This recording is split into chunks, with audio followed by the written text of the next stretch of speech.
questions for you.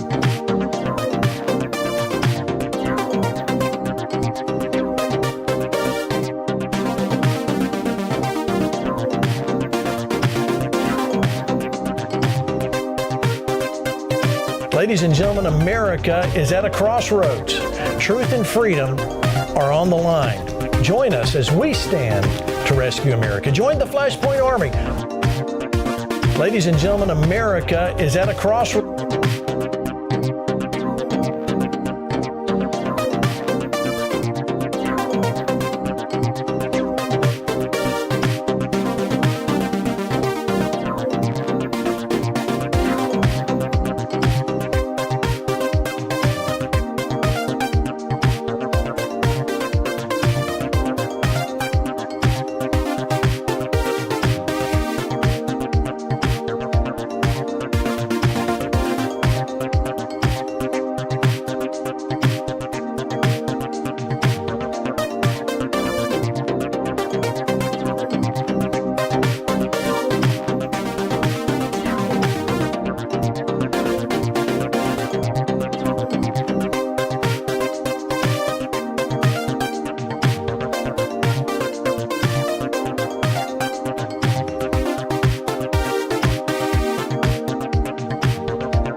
At a Detroit rally.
Share the show out.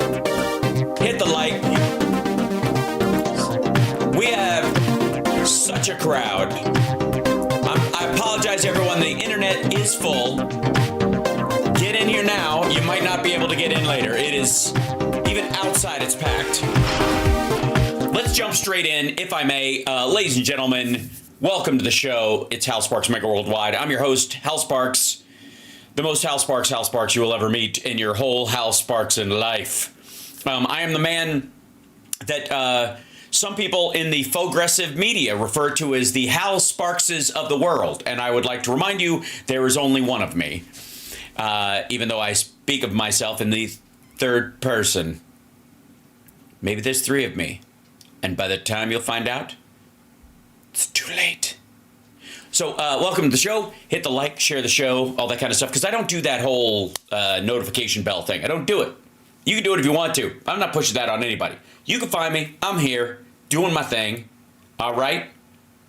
It's my personal holiday, and I can do what I want. Halloween. Halloween. Hal puts the ween in. Oh, sorry. In what?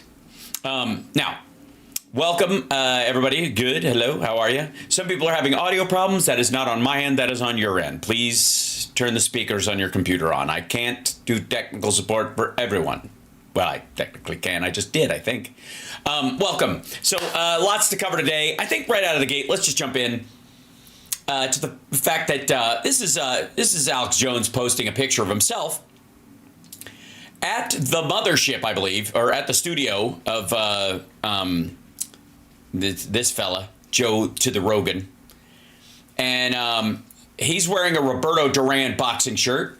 Whatever. Par for the course. Obviously, Alex Jones is wearing some sort of a button-down shirt because it is impossible for him to get any normal clothing on and off over his head because of its bloated nature. And they don't make neck belts.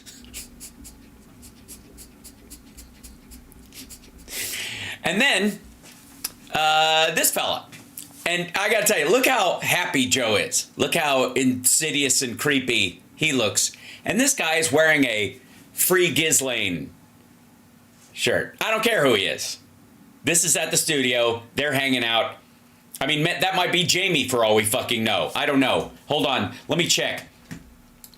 Jamie, can you put a picture of yourself up on the wall? Because I have no fucking idea what you look like. Jamie, is that you? Is that you in the Free Ghislaine shirt? What are you trying to get us shut the fuck down?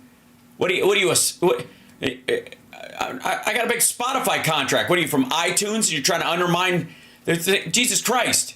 Is that you? Yeah, that's pretty fucking awful. Just in case you're wondering on what side of the human trafficking fence these assholes are on, that's it. Ladies and gentlemen, Joe Rogan couldn't be happier to be in a picture with Alex Jones, who is obviously a disinformation operative for... even if it's on a clandestine sock puppet level, because he's a fucking moron, for foreign interests who are trying to destroy democracy. Not surprising at all. But Joe's very happy to be in a picture with Alex Jones, because he's what losers think of as a celebrity. And then this dude and this shirt. Don't know who he is, but they're all fucking happy to be in the same room together. Boy, are they. By the way, the title of this one is Deep State Harassment of Elon Musk, Joe Rogan, and RFK Jr. There is no deep state harassment. All of them are rich. Fuck off. All signs point to them being the actual deep state. Suck it. Also, on top of that, I wouldn't bring up Elon Musk because there's plenty of pictures of him hanging out with Ghislaine Maxwell because they were friends. And he was basically trying to, it seems like, recruit her for considering the job she did for Epstein to do that same job for him. I don't know why else you would hang around with her. Unless it was beyond being close personal friends, I guess. You would be recruiting for that. Now, are we going to watch that? No, I don't care. I honest to God, he's such a scumbag. Who cares? All right, but the folks over at Real America's Voice, they got a real hard time with it. They're trying to sell a lot of shit to sell a lot of shit to stay on the air.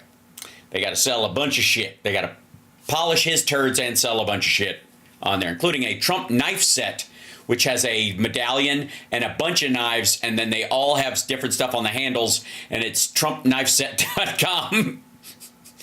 Get them while they're tepid.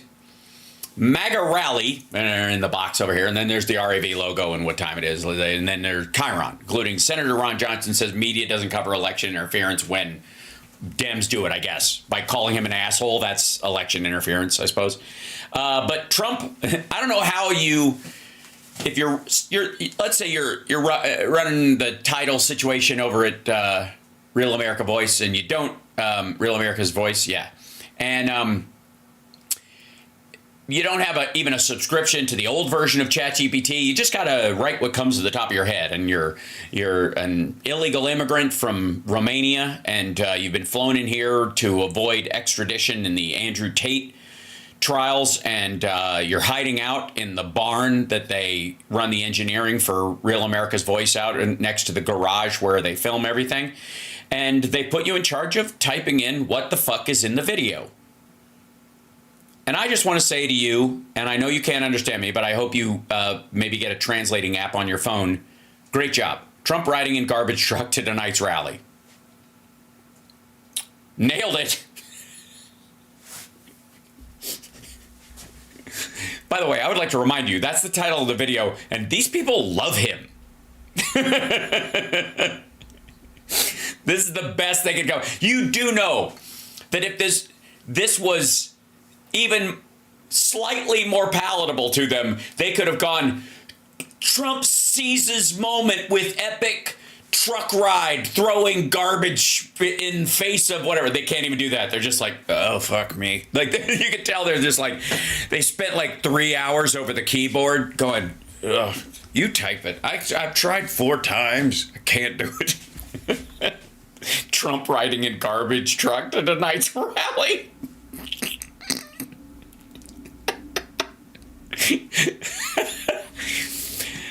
I mean, come on.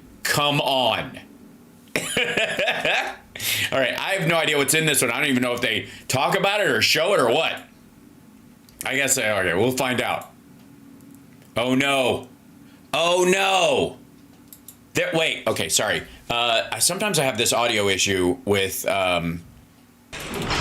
my app. Give me one with the sound settings on here because it resets itself whenever it freaks out. And I'll fix it. But they're not really going to show the whole walk up to the truck, are they? Are they? This is not good. You don't know. They of all people should know. You just fucking do not. Hold on, there we go. Let's see if this worked. Oh, maybe there is no audio on it. Of course there's audio. There has to be. Yeah, okay. All right, hold on. I have to copy and paste it to another browser because it's being a dick. Sometimes it's a Rumble thing too. I don't know if it gives permission to the thing. It's just being a jerk. So hold on one second. There's that. Okay. I gotta say, I would have thought they would have cut ahead. I gotta say, I would have, if I was them, I would have, if you're gonna do that dude a fucking solid, you would not show the whole thing at all. They actually have labeled us, and that's what the scary part is. But yet, oh God, running commentary. All right. Whew. Here we go. It seems to be kind of normal that we would hear this kind of rhetoric and degrading talk coming from the president and the administration. Well, Grant, do you remember that conversation? I think it was between Peter. Oh, by the way, they're reeling over the garbage thing because they're like, here, we may have called Puerto Ricans garbage, but he called people who share our ideology garbage, and therefore, you do realize that an ideology, no matter how deeply ingrained, is something you can change, whereas your race or, place of origin or your ancestors, you can't do anything about. That's an immutable characteristic. You do realize once a Puerto Rican, always a Puerto Rican in that regard. You understand? But in theory, a maggot could stop. Peter Strzok and Lisa Page, where they were talking about Walmart, about how tell me he takes a fucking limo to the truck. What smells like Trump? No. Okay, no, he walks over. Okay, good. I was like, they were literally like, we'll drive you to the truck. Supporters. Tara's exactly right, Grant. They have been talking about Trump supporters like this for a very long time. Yeah, but I got it. Trump supporters have been acting like this for a very long time, and therefore it's been an apt description. Amanda, think about this. We're watching our screen where President Trump's Trump Force One has landed. That's Stankfield. That's the Captain Stank talking, right? One of the hosts on RAV. Was he kicked off Newsmax and RAV picked him up, or I forget. They all bound together, like RSBN, RAV, whatever. It seems like a different, like it's like RSBN is like the weaker, cheaper cousin of Newsmax, which is like the wannabe Fox network, and RAV is the Craigslist of RSBN. You've got a gentleman walking down. I mean, I think it's a great idea to replace Stankfield, talking with jet wash. Yeah, I would rather listen to that than his voice. Sure.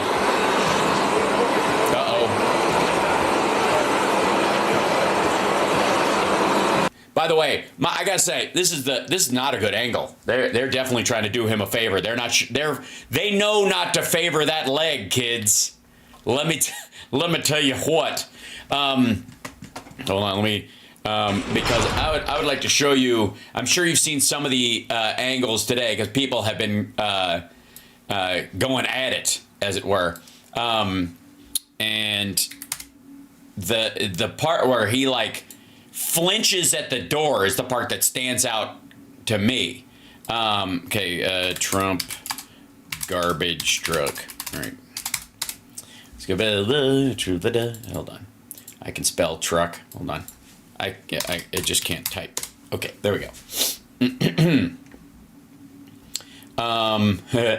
Yeah, here it is. So this is. Yeah, there's a lot of people looping this, so I want to show you this real quick. And it's kind of crucial. Like I feel like the breakdown is necessary in this situation. This is when Trump walks up to it. Now, there's a couple of things that happen here. One is he misses the handle, and then he grabs it again. It doesn't open as easy as he thinks, and it's weak because he hasn't opened his own fucking car door in 5 decades. Think about that for a second. This motherfucker, when's the last time he opened his own fucking car door, much less his own fucking door? Like, when's, honest to God, I think the only reason he knows how knobs work is because the bathrooms in his house still have them. But a car door? Think about it. When's the last time this motherfucker opened his own car door? Certainly not since he became the leading Republican candidate for president. So it's probably been a decade. When's the last time you opened a car door? Probably the last time you used your car. Today. Right. So grabs a handle and fucks it up. Watch this. We'll break this down. Okay. There. Okay. Drunk. Watch this. One. Completely miss it. Just not getting a hold of anything. Then back for the actual door so he doesn't fall down. Literally have to brace his leg back so he doesn't fall over. Then he grabs it, and when he gets it open, he thinks I don't know either. He thinks it's super odd, but when he opens it, you'll notice he thinks it goes wider. It opens like it's going to open past that point, right? This is where it stops. Okay, so let me see if I can find a better video. See that flinch right there? Let me show you something. This is the part that stuck out to me even beyond the fucking whiffing of the door handle. So he whiffs it, and then he grabs it, and then he almost falls over, so he grabs the handle, and then he gets it open, and he thinks I don't know if he thinks it's like a fucking regular door, like it just swings open, but it hits its point right there because of the fender, doink, and it starts to come back. Watch his flinch. Oh, shit. He literally freaked. I mean, that's a panic jerk, right? You're worried that the fucking door is going to hurt you. It's you know what I mean? Like, so watch this again. Boink, like that. So watch, we'll roll at normal speed. That's it. So that's him. See that? It just comes back on him. He has no fucking idea. So flinches that, and then he's got to use 2 arms to climb up into it. So somebody reaches up and grabs the handle that's on the dash right there. And this one, it's like my mom getting into my FJ Cruiser, bless her heart. And then he's like, oh, okay. And then he's like he's climbing into this fucking thing.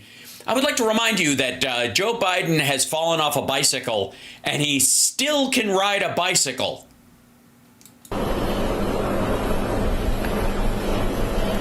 And his description of it, he was shitting his pants when this happened. And probably, I gotta say, probably the best thing that's come of it, and people are reacting to this, is Tim Walz's line. This dude's nearly 80 years old. He damn near killed himself getting into a garbage truck. I mean, fucking hell. Like, damn, dude. That's so great. That's the first time I've laughed out loud. Like, I recognize things are funny all the time when people do them. As a comedian, very seldom do you. And one of the things that's great about comedy is surprise, right?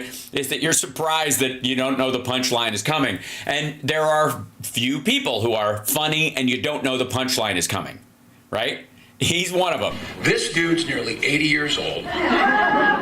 He damn near killed himself getting into a garbage truck. I swear to God, it's like watching like an old vaudeville comic from the 30s. It's like he's from a different era. I fucking love this dude. So, if I may, that back to Trump getting into the truck.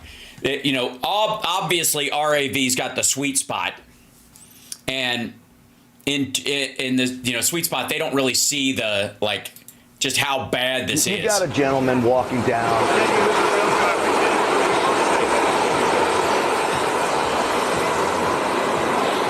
And again, I'll see if I can find the part where Trump's nervous about the thing. Trump. Let's see. Talks about garbage truck. Let's see what they did. When he was at the rally. Yeah. Oh yeah, here it is. Fuck me. Hold on. So let's see what was in his mindset when he was approaching the fucking truck. This was at his rally with the orange vest. So this outfit, is when he called us all garbage. How stupid! What a stupid word. That blows deplorable away, don't you think? Of course, I thought irredeemable when she said deplorable or irredeemable. I thought irredeemable was actually worse, but deplorable seemed to catch up. But this. Great. Thanks, Gramps. Yeah. Irredeemable. Yeah. Beyond redemption. That's your biggest concern? Garbage stuff blows it away. So I'm in this beautiful plane. I'm enjoying myself. I have a wonderful suit on. And my fucking team talks me into this shit.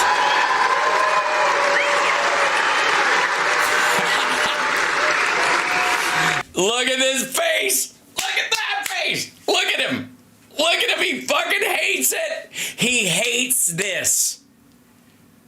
And that's why I love it. He hates this. Look at his face. I have this beautiful plane. I have this beautiful suit on. fucking Don Jr. comes over and tells me this is gonna be awesome, Dad, and I fucking listen. And one of my people came in and said, "Sir." Why do all your people talk like they are trying to give a speech while someone shoves a broomstick up their ass? Can anyone explain to me why that is an issue? Sir. River. You know, the word garbage is the hottest thing right now. Yeah, that's what they said. That's exactly what they said. I mean, it's some people say he just has the best words, but he'll tell you he has the best memory, unless it's in a deposition, of course. Anywhere outside of a deposition, he's got the best memory, you know. But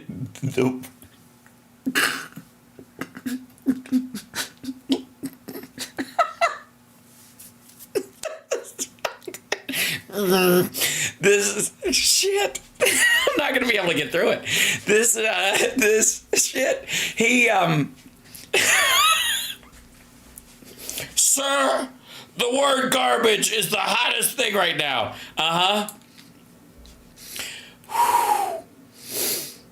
And one of my people came in and said, "Sir, you know, the word garbage is the hottest thing right now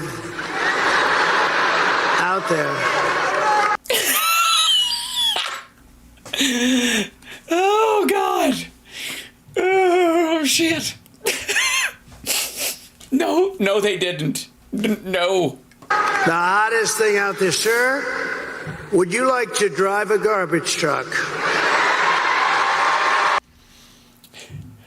Well, let me think. Considering I can't even drive a car, how about I just sit in the passenger side?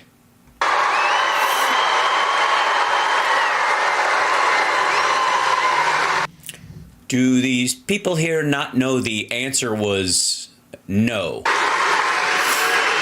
Now, we're about, 30 minutes from landing. We had to do this pretty quick. I said, it's sort of cool, though, isn't it? Because, Yeah, totally. Yeah, I know that's exactly what you said. And I said, I think that's okay, but, I don't feel comfortable wearing a suit. And they pulled up this garbage truck. I don't know how the hell they did it so fast. I have very capable people. They put a big sign on the truck. Did you see it? I think they showed it. Well, it just goes to show you they have no excuse for all the fucking garbage that maggots leave all over the venues after they go. Clearly, his team has the ability to get a garbage truck and clean the shit up. They just decide not to. By the way, don't worry. You're not going to pay for it.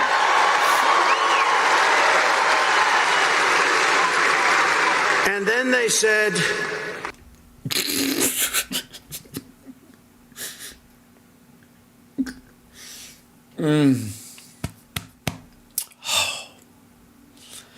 And then they said... Sir, we have a vest. I said, well... Yeah, that is exactly what you said. Were you shitting at the time? Should I leave my suit on and put it over the vest? But that doesn't look very good, right? That doesn't look good. So I said, all right, look, let me take it off. And then I actually said, I climbed into the truck. But so I said, how the hell do you get into this truck? It's way up high. It's a big one. Mm-hmm. This was a beauty. I said, you didn't have to buy it that big, right? You have to get it that big?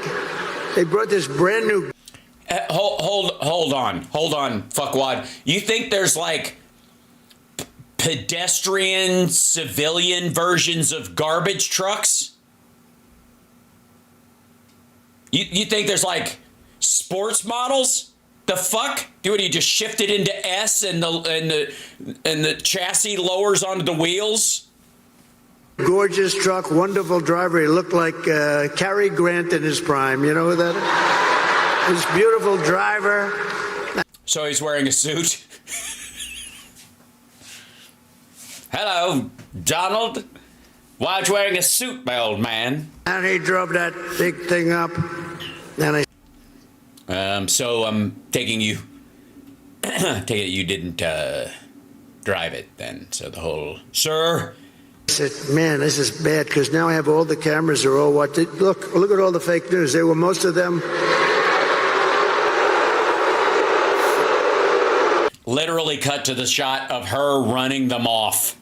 Okay, fuck off. We have to get him out of the truck. He's got to drive one lap, and then we have a small forklift coming over to get him out. Because did you see him getting in? I'm not going to let you film him getting out. Are you out of your fucking... Get out of here. No, most of them... Hey, there's Stephen Chung. That guy's been demoted from his main spokesperson to just kind of stunt spokesperson. Many... Ah, you assholes. You're going to play it again. Fox hates him. Fox knows that they're going to make more money with Harris in office.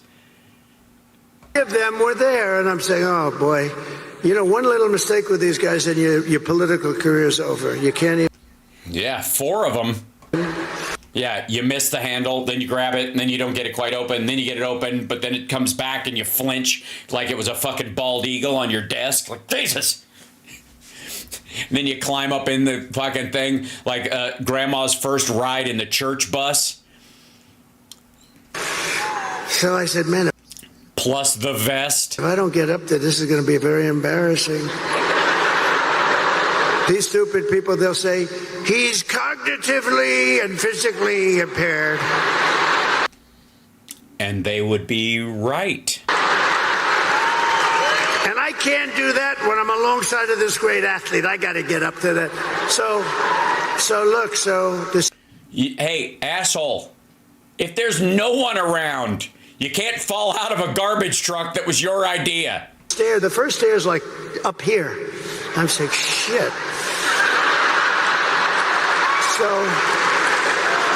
So I had the adrenaline going, and I made it. See, he can't even tell. Like, it's a true story. He was totally shit. Like, he's walking towards this thing going, wait a minute, that's like taking 2 stairs at once. I haven't been able to do that since 1982, and even then I wouldn't because I was in a suit. He means Brett Favre. I think he talks about Brett Favre being there earlier earlier than this, but later than we watched. Oh, they're playing it again. They're playing it again. This is just in case you're wondering. This is what it actually happened. Let's see if we play this real quick. This is the original audio.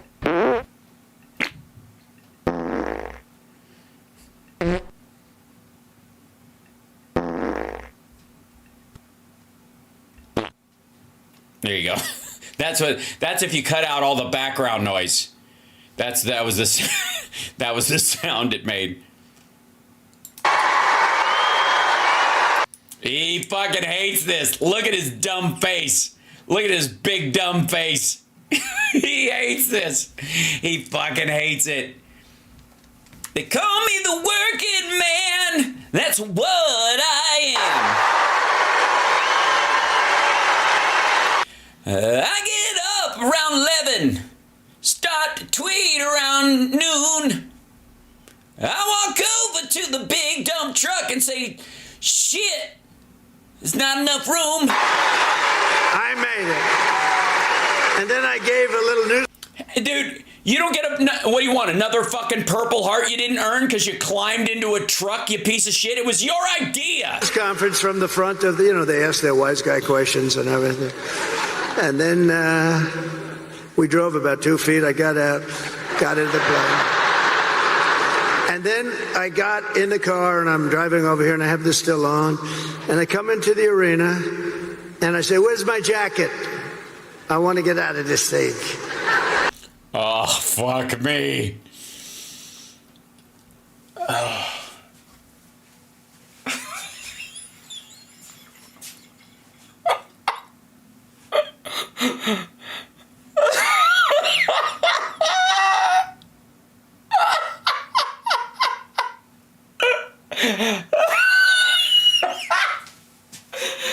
No way. I'm sorry. And you want to be in charge of everything? Where's my jacket? We threw it away, sir. We didn't.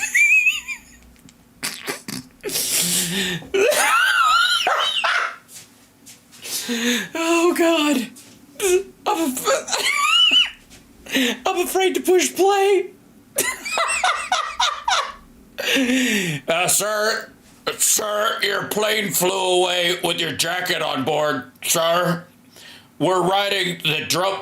We can't afford to pay the fuel, so we had to fly it to a local regional airport owned by one of your supporters. So we're going to take the garbage truck to the next rally. It'll take about 18 hours, and we'll meet it there. Oh, God. Where's my I want to get out of this thing? Oh, God, this is so good. This motherfucker. Oh. We drove about 2 feet. I got out, got into the plane. And then I got in the car, and I'm driving over here, and I have this still on. And I come into the arena, and I say, where's my jacket? I want to get out of this stage. And they said, it would be unbelievable if you could wear it on stage. I said... Oh, man. They knew they had to trick him into doing it.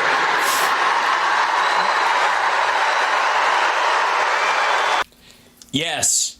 As in not believable. You fucking clown.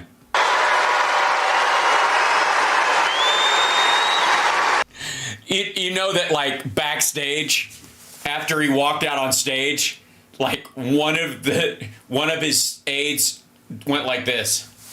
Fuck.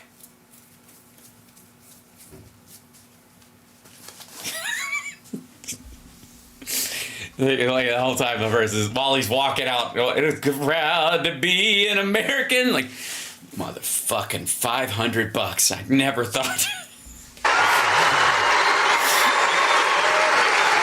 And I said, no way.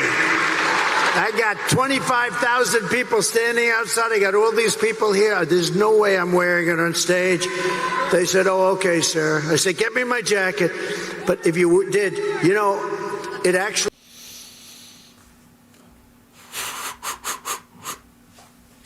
No way. They didn't say way. I was expecting them to say way. Makes you look thinner. I said... Oh. I said, I want to wear it on stage. When they said I look thinner, I said, in that case, I'll wear it on stage. Wait a minute. Does he actually believe that? Who the fuck thinks Hunter Orange is slimming? What?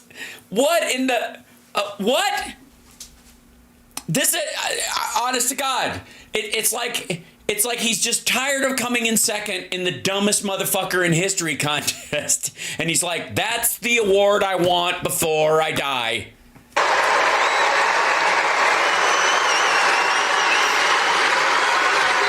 Oh, by the way you win the dumbest motherfucker in history contest is they give you the second prize and you keep trying to go further. That's how you know the person is actually a winner, is they have second place and they keep at it. I may never wear a blue jacket again. I may go... Jesus Christ, dude. Orange. Yeah, get used to orange, motherfucker. I may go in this. I said that was the word. That was the key. Sir, you look thinner. So anyway, we had... a little fun about a very serious subject. We had a little fun about a time where our country is not having a lot of fun because we're... Yeah, by the way, let me get back to talking about people who have been murdered by brown people. We're not... like dovetailing. He's suddenly morphed into like a Good Morning San Diego host who's, who's like, you go from like the skiing squirrel to a busload of children went up in flames this afternoon at a malfunctioning crossing at the local metro. Not doing anyway, so well as a country, but we're going to be doing... But I'm here to fix it. Not so much fix it. I'm here to take... Like, he's not even smart enough to go, I'm here to take out the trash. Oh, God. You're watching Hal Sparks Mega Worldwide. I think that shows taste and breeding on your part. I'm Hal Sparks. Man. Just... such a good time. Such a good... I feel like we should just call it a night after that one. I just like, you know... If I smoked, I'd be in silk pajamas right now going, was it good for you? God damn. So let's go from, well, okay. I don't know, like, it's gonna, some of this, well, let's go to straight annoyance. You know what I mean? We need a palate cleanser. We're having too much fun. Let's go to this motherfucker. Ladies and gentlemen, this is Lanny Walnuts, the guy with the worst toupee on Flashpoint, on Copeland Network. And that's saying a lot. He thinks Trump is, quote, according to this video, anointed against all odds. Oh, pointy birds, oh, pointy, pointy, anoint my head, anointy. That's one of the poems of John Millicent, England's greatest one-armed poet. Anyways, so apparently Trump is anointed, and he's I guess, annoyed at the anointment or something. We'll see. Oh shit! Right, it's a Rumble fucking clip, so I got to move it to another thing. Fuck is wrong with you, Rumble? You weirdo. Back to the chat. Beg your pardon. I'll copy and paste this into the other browser because it's being a dick and no one can figure out why. It's such a very strange thing. Paste and go. We go back to this, and then here we go. Well, we pray because when we pray, the Lord hears the cry of his people, and a certain... So do you have to be crying when you pray, or can you just pray kind of... I mean, if everything's in God's hands, I mean, I don't know what there is to cry about. Point, he anoints someone, or puts his... and that's so anointing when he does that. Hand on someone. Oh, it's an actual touch. All right, where? I mean, I've always seen it as always had one hand on the shoulder, but where's his other hand? That's what I want to know. I mean, he made it every single inch of me. Every speck, every hair, every tiny little imperfection, though few. The Lord made every single fold in my skin, every sphincter. Maybe he feels like because of that, he has the right to just put his hands anywhere he wants. And I'm sure he would ask permission because of the whole free will thing. But I guess if you follow Lanny Walnuts, the assumption is you've given pre-permission. It might be an unlikely someone. It might be someone the Pharisees and the religious community reject. It might. Yeah, it could be Jeffrey Epstein, right? It could be Bill Cosby. It could be O.J. Simpson. It could be Ted Bundy. I mean, crazy. You know, it's nutty. The Lord works in mysterious ways, but also creepy and fucked up ways, I think is what the original Bible verse says. It might be someone the political system doesn't like. Wouldn't that kind of almost always be the case? But if God's hand is on them, then they could be like Samson. They might have all kinds of personality aspects you would invite on your talk show or put in Is that Samson? Is he a comedian I'm not aware of, or charge of your children's church? But God will anoint him and take out his enemies. Oh, I see. So he's basically, what you're saying is that if God wants someone harmed, for his myriad of reasons, whether they're a grown person or a child, and God's just gone, I'm sick of that person, then he will anoint a person to do damage to them in his holiness. I gotta tell you, it sounds pretty Satan-y to me. Oh boy, subscribe. Jesus, what are you doing? What are you playing with? That's a microphone. Right. What? Why is there a Smurf cock Just splorting on you. And also, what lesson am I supposed to learn from this shit? That God might pick an odd person for you to care about? The fuck? Hold on, let me make sure this plays. Nope. Being a dick. Wouldn't you know it?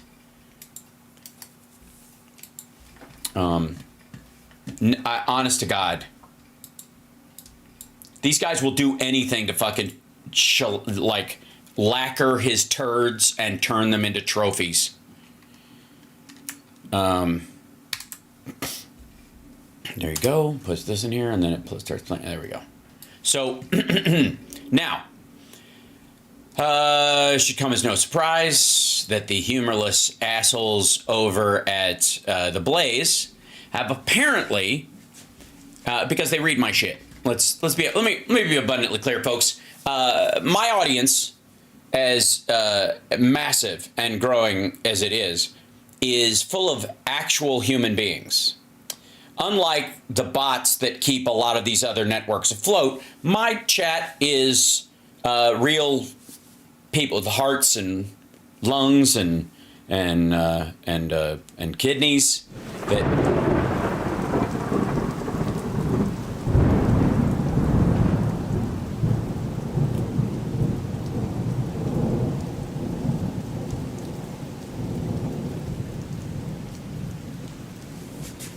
The kidney has a very special place in the heart. Right. I did mention the heart. Thank God.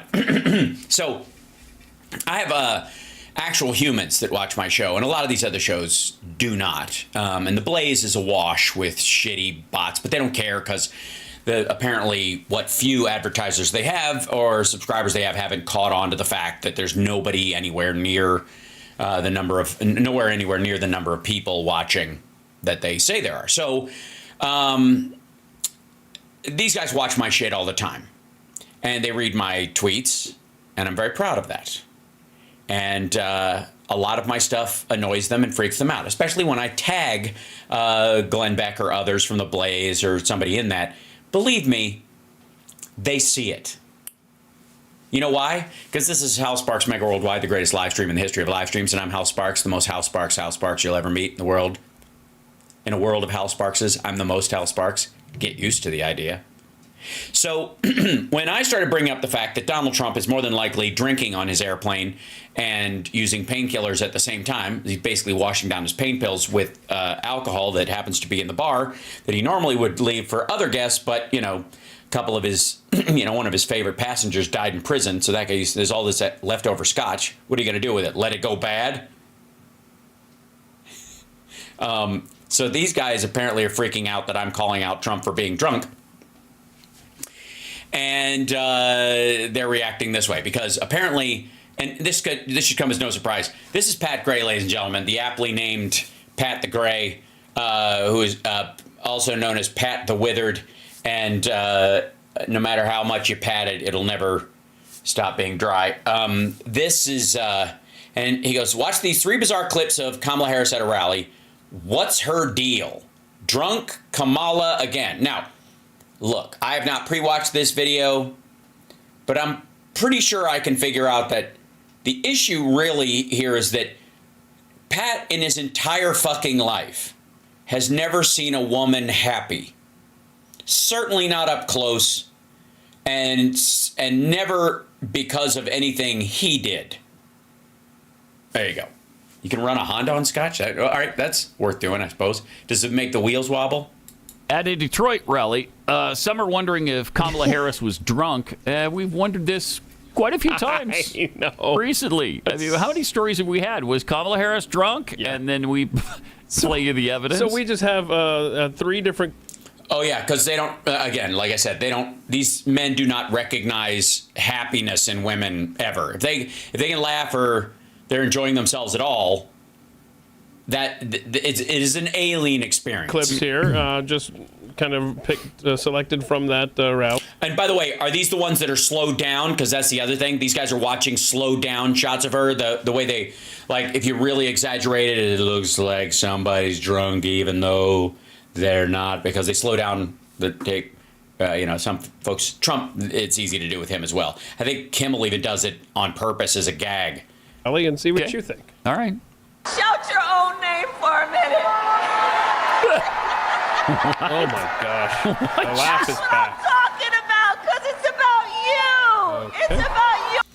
Yeah, part of this is slowed down. Family. Exhibit It's like A. It's about you. Yeah, she That's sounds what I'm drunk. She talking does. about. She does sound drunk there. Exhibit B. So look, if Jimmy Carter can vote early, you can too. Okay. Oh, yeah, this is the whole actually enjoying yourself part. That is, again, these are three guys who've never seen a smile on a woman's face when they're anywhere in the vicinity. Exhibit Okay. C. Yeah, all right. And of course, Usher. What? That's you. Usher? Usher. It's Usher, Pat. It's Usher? It's always been Usher. Okay, all right. We're going to Oh, you mean the part where she misspeaks a little bit and then she corrects herself? Which Trump never does. He just pretends he meant to say that. For the where is it? Hold on. This is, by the way, that's supposedly her drunk. And if that's her drunk, I'll take it. But there is a, let's see. They don't like the gas. I felt really good almost after taking it. All right, where is it? Here They it is. sacrifice every day for the furniture and future. Uh-huh. Yeah, really? That you want to throw down? Michigan gave us Motown, gave us Motown, gave us the Mustang. Mm-hmm. You want Usher is a colloquial thing in town, right? She's joking about it. We want to go.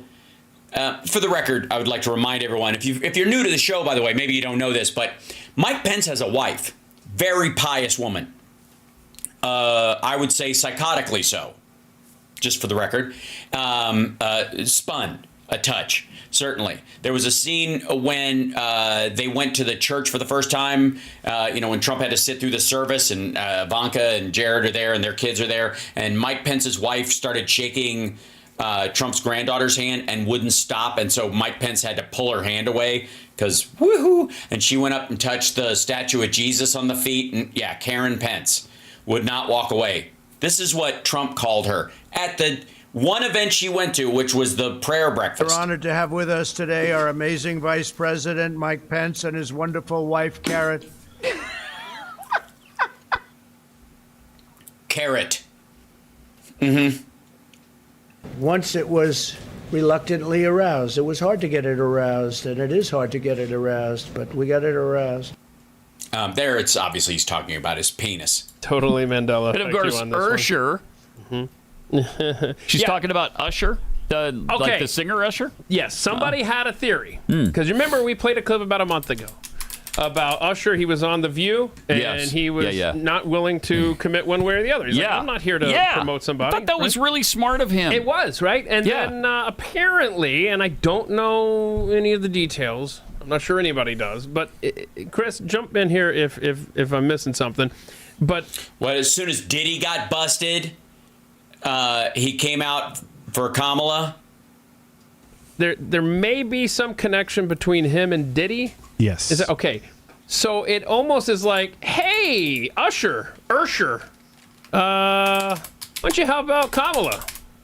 Because we got some dirt on you. Or else. Which is the Democrat playbook. Yeah, that's interesting. So him getting up at that rally and endorsing her is. Hold on. It is. That's the Democrat playbook. That there's a connection. So my question is when is Trump going to endorse Kamala Harris? Just saying. You know what I mean?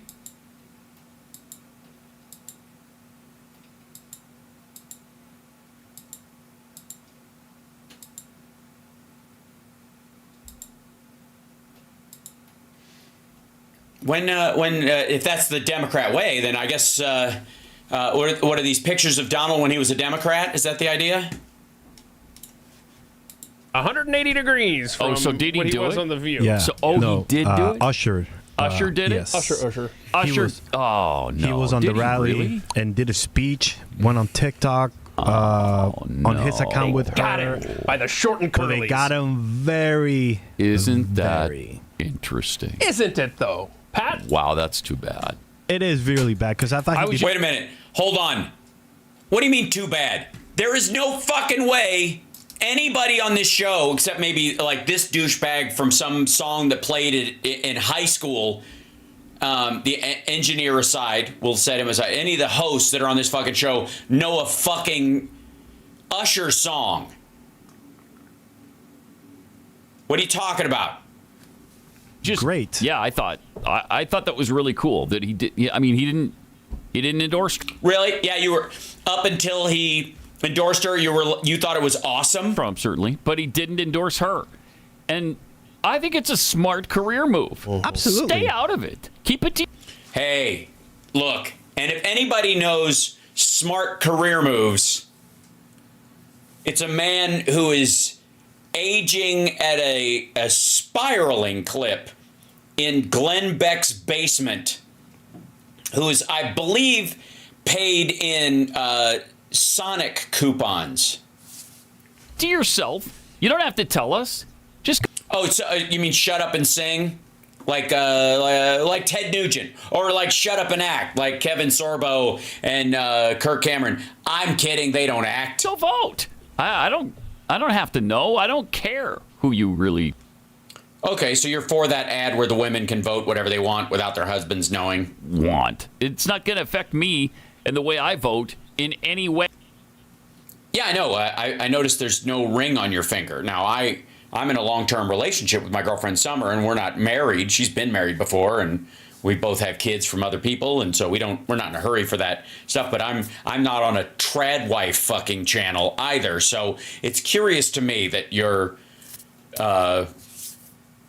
I mean, you look like a guy who auditions to play the old coot in a 70s Western, and ain't no rings on these fingers. I'm surprised you don't like Beyonce. So keep it to yourself. Keep your fans on both sides. Why not? Okay, so what's his fuck from the Rambo movie that shows up that played the sniper, who's always on that other show on the Blaze? He should go the fuck home. Scott Baio, John Voight, they should shut the fuck up. I mean, I kind of agree, but for what they're saying, not because they shouldn't be saying it. My daughter is a big Sabrina Carpenter fan. Okay. You know her? Yes. Apparently she, at least according to my daughter, apparently she won't say. Apparently she's stayed completely out of it. Unlike, Taylor Swift, who's right in the thick of all this stuff. I think it's a brilliant career. By the way, Taylor Swift, biggest female artist right now, not afraid to say what she says, right? She's huge. Maybe she makes career decisions that she's capable on a level that Sabrina Carpenter isn't. Maybe Sabrina Carpenter will reach that point at some point. But yeah, I believe she is a Scientologist, right?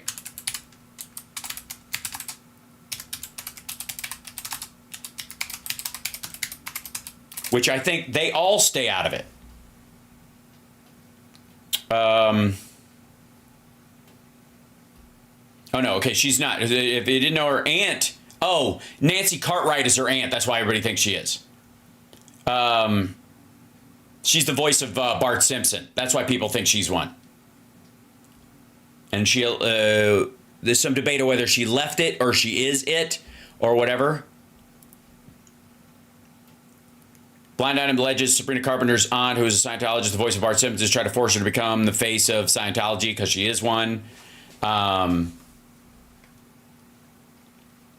They think she's getting she's getting a bump because the Scientologists are trying to lure her in, so they're helping her out, going, "Hey, not only career move, keep out." She's in it. She's officially in it because I can only find that she's tangentially attached. Of it.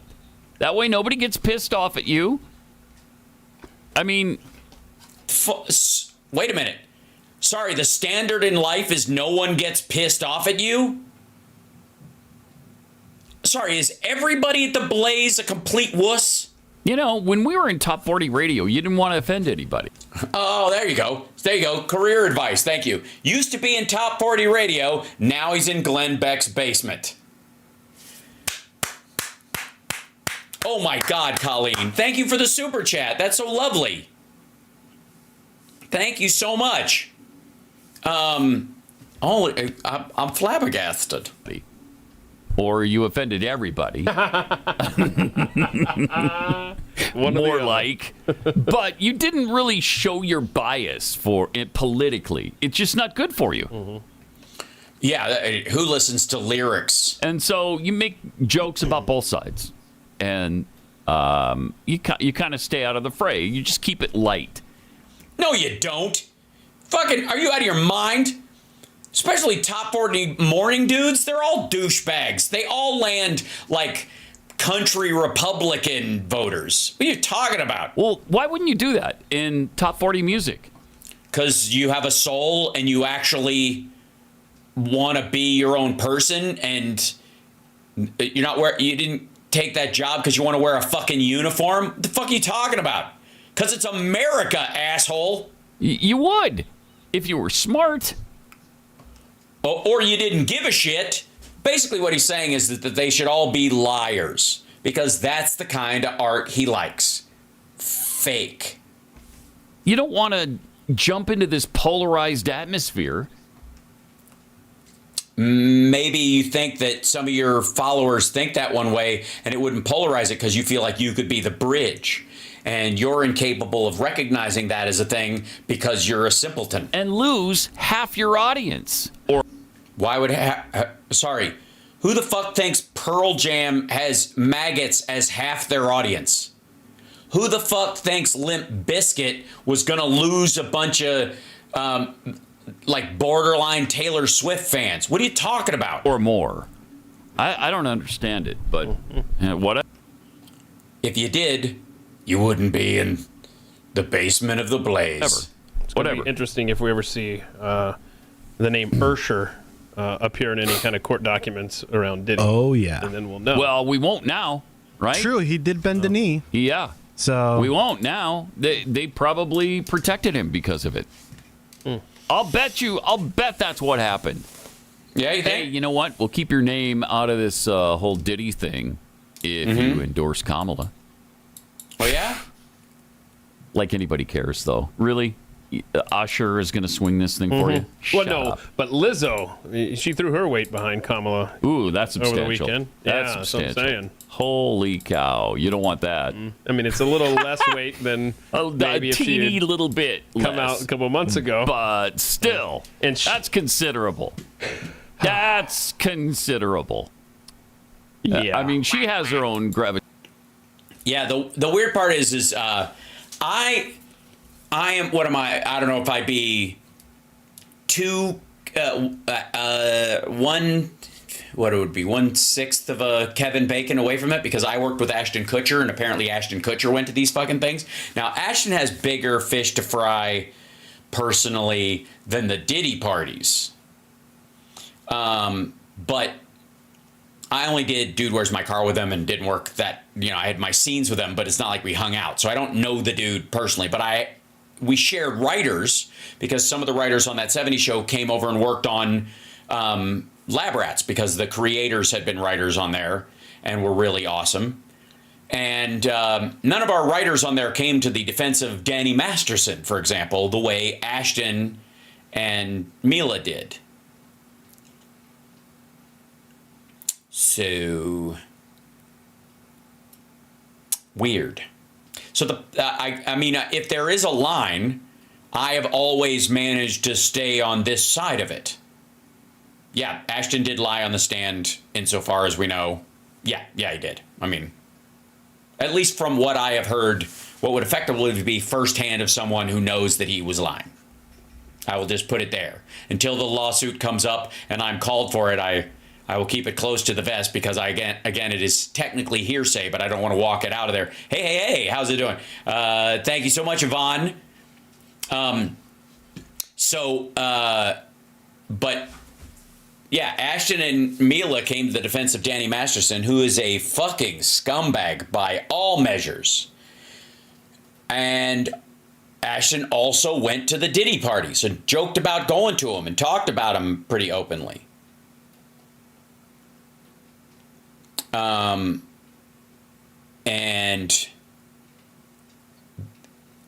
I mean, I think one's enough. Two is pretty damning. Again, I can say that because I don't think Ashton's a fan of mine on any front. So, you know, I doubt my criticisms of him have like any fucking impact. But I'm just saying. Gravitational pull, right? She's got her own gravity well, and so good for her. As we remember, she's going so fast. That's why she's wide. Right. She's traveling. This is the fat jokes about Lizzo. Mm-hmm. And I'm sorry, who's your candidate again? Speed of light. Light. And she's gaining mass as she she gets closer to light speed. Well, she made a promise because obviously, you know, we want change in America. And you got to see this intro that Lizzo did and the promise that she made to Americans. If you would just okay, no, I don't. You were supposed to show me three. You showed me three laughing moments where Harris is having a good time. When you had told me yesterday that Joy was dead, and now you're trying to pick up this stuff. So yeah, didn't Ashton found that Save the Children? I don't know if that's what it's called, but they signed on to one of these human trafficking things, but apparently that didn't stop them from coming to the defense of Danny Masterson, which I find very peculiar. Because yuck. And also giving him another job after that 70s show while this shit was going on. That's the other part that I found fucked up. Right? I don't know. I don't know these people. I'm not in their circle. I'm not a Scientologist. I'll tell you this. I don't have anything particularly against Scientologists because, as we say in Freemasonry, everyone is entitled to their own unique mistake. As long as all the damage you do is to yourself, I give a fuck. Right? Organizationally, they can be bad in the same way the Catholic Church can be bad and all that kind of stuff, and they need to fix that shit, but it's not my burden. I don't need to police them, and I don't have to buy into it, and I don't have to believe that one delusion in that regard is any better, right? Right, The Ranch, that was the show. But once it becomes a protection racket and other people swoop in to help, fuck that. Only one good guy on that 70s show. There were a couple of good guys, and the writing staff were pretty awesome, by the way, overall. Just say it from my experience. Now, granted, I know by and large the gay ones, I suppose, who are all decent, upstanding human beings, unlike what the fuckers at the Blaze would tell you. And again, only to the extent that I spent time with them professionally, but they all seemed on the up and up, right? It's weird. So I don't drink, and I've never done drugs of any sort. Now, that does not mean I'm a goody two-shoes. That's not the point. Point is, I just don't do those things, and it's not my idea of a good time. So if people throw a thing and go out to a bar, or they're having a house party and they're smoking weed or whatever, I just don't go. I have nothing against it. It's just not my thing. So I don't have a lot of party experience in Hollywood because of that. Not because it's all drugs and alcohol, but because a lot of it's centered around that wine and even, and I'd be like, nah, I'm good, whatever. Okay. I just don't do it. It's not my thing. So I don't have those, those experiences to draw from. Right. I have a few dinner parties and mostly charity events. I was once, when Prop 2 was passing in California, I was asked to come and do comedy and then be the auctioneer to raise money to pass Prop 2, which was a bill to codify the rules about how farm animals are treated so they're not cruel, right? So you could still farm animals for food, but they're not tortured and they're taken good care of, and they can walk around and they're not kept in a fucking crate until their entire life, all that shit. Like that's what Prop 2 was for. And so they wanted somebody to raise money for it, right? That was what the whole thing was for. And so I was asked, because nobody else wants to do it ever, to be the auctioneer, to be the person who comes up and either works with a real auctioneer or does it themselves at a charity thing. I've done this so many fucking times. Maybe it's because I don't drink and I don't do drugs that I am the only person at that point in the evening that can still speak. So, they were expecting to raise $50,000, and I raised almost $250,000. So, so it kind of, I was very proud of that fact. But that was at Ellen's house. And even though that was at Ellen's house and Portia was there with her, I met both of them for about an eighth of a second at the house. There's a bunch of people there, and a couple hundred people probably. And specifically, people keep going, Hal's drug of choice is caffeine. All right. My intake of caffeine is max 150 to 200 milligrams a day. So simmer down. My dad used to drink a fucking pot of coffee before he went to work. And it's somewhere in the order of like 500 milligrams of caffeine rather. So it's calm. Is she a bitch? No, I don't know. That's the point. I've heard things about Ellen. I met her, for a couple seconds. Okay? Yes, I wasn't anyone to them. Well, I kind of was though, because again, I was, let me tell you something, kids.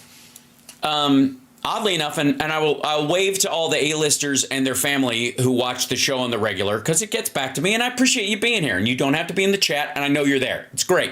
It really is. It's quite lovely. Awesome.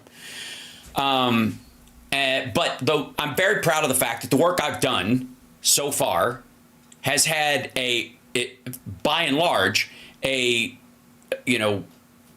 major project has been a step forward or an anchor, or a flag, I would say, that I place it in. So the Queer as Folk, clearly substantial. Talk Soup obviously put me on the map, but Queer as Folk gave, my career some depth and resonance. That's never going to go away. I'm very proud of that fact, right? I go back and watch it. I will stay, and you know me as a person. If you watch this show, personality-wise, if you're used to me, go watch that guy. And I'm very proud of the acting work that I did and the value that show brought on top of it. It was politically valuable, but it wasn't, it done with a rubber mallet and crayons. It was very organic to the actual content.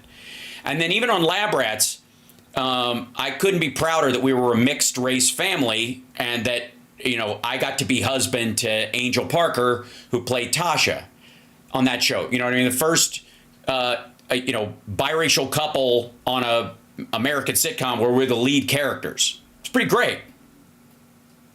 You know what I mean? And it was a big deal. For the best thing about Disney doing that show, we didn't talk about it. We just let it be. Let it be real.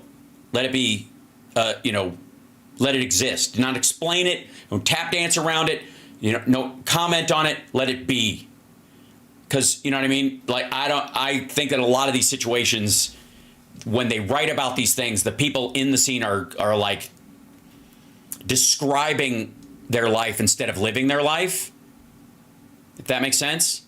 When they do it, in these situations, so they go, as an Italian guy, it's weird having a Spanish wife because you're very loud, and my family is very loud, but it's a different kind of loud, wouldn't you say? And then their mothers walk in yelling about the exact same thing, and the audience laughs, and you go, oh, that's a joke on the thing. So they kind of just show it to you, right? I was on one episode of Grey's Anatomy. Everybody was really nice, but The best part about it was Jill, our prop person from Lab Rats, was working on the show, and I was just happy to see her. That was the best part about it. So the point being is that my career, it's very hard for me to pick another series that isn't a lateral move from those two great things. And even the I Love the 90s and stuff became like pivotal. Like you see people going, I grew up with these people or whatever, or even the Talk Soup references. There's a lot of stuff that I've done and it's fucking awesome, right? And even still within that, if I, when I meet people like that, if I meet Ellen or somebody like that, especially if they're a gay couple, my character and Bobby Gant's character were the first legal gay marriage on American television. We were the first HIV positive and negative relationship on a series in American television. We were the first legal gay adoption on American television, right? So she knows. Do you understand? Like when I meet her, she knows. And they're throwing a big thing at their house. Doesn't matter. Point being is that even in that situation, I had shit to do. For instance, I had dinner. I made my, I gave my little speech right before the auction. I did the auction. I raised a bunch of money. I shook hands with some people and said hi, and then I fucked off because I had things to do. And that's been my life in Hollywood my entire time in working. So the point is, even when I meet these folks, they're aware of who I am.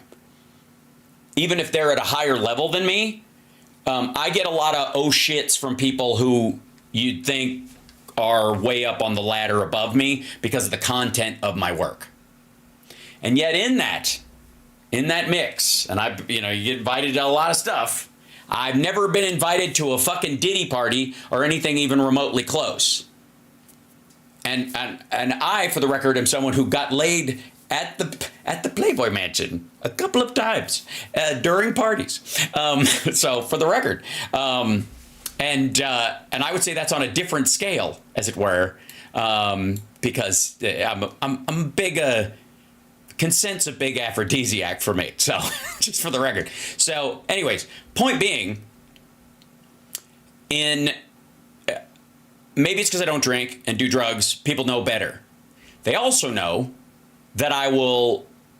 I wouldn't stand for something that was going down in front of me if it was wrong. If that makes sense. Like the Kevin Spacey came to a show of mine in Baltimore. I think it was. Yeah, it was in Baltimore. I was doing stand up in Baltimore, and no, was it? Yeah. Anyways, I think so.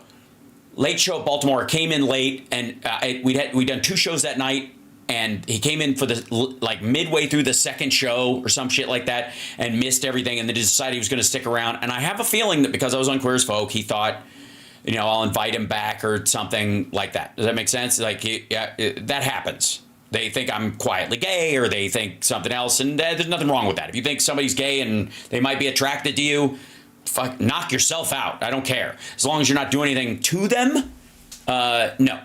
So anyways, point being, he came in and split. But had I been invited to one of his alleged parties, I think it's abundantly clear that if I stumbled into a room where something untoward was going on that we know he had a proclivity to now, not when he came to the show, I didn't know anything about him. I just knew he was on a series and he'd been in a bunch of stuff, and he did one of the worst master classes I've ever seen in my fucking life, which is his acting one. It's terrible. It's so bad. It's awful. It's stunningly bad. It's the worst acting advice I have ever seen put on film. It is almost parody. It's so bad. So anyways, and maybe people who have natural ability or just can fall into it don't have any idea how other people have to learn how to do it. But holy fuck, it's awful. Yes, so he did some gnarly stuff. If I walked into a room and that shit was going down, it's not about calling the police at some point. Somebody's going out a fucking window. I've told you guys, once somebody is in the hands of law enforcement, I believe they should be afforded every opportunity to put on a defense in our civil government that's available to them. But if it happens in front of me and there's a cinder block nearby, I will be the one on trial. And I think that the jokes that I say in my comedy related to that stuff, and people's awareness that I will never be intoxicated in their presence, so therefore they can't even roofie me, I guess, and knock me out while other shit's going on and I wouldn't know about it and blah, blah, blah. They can't count on me as an alibi. I don't know, I passed out. Everything seemed fine when I fell asleep. Right? That shit. Because they know they can't do that, or that's not going to happen, or I'll be like, I have such a great memory. I'm a great witness. On the stand, I'd be fucking spectacular.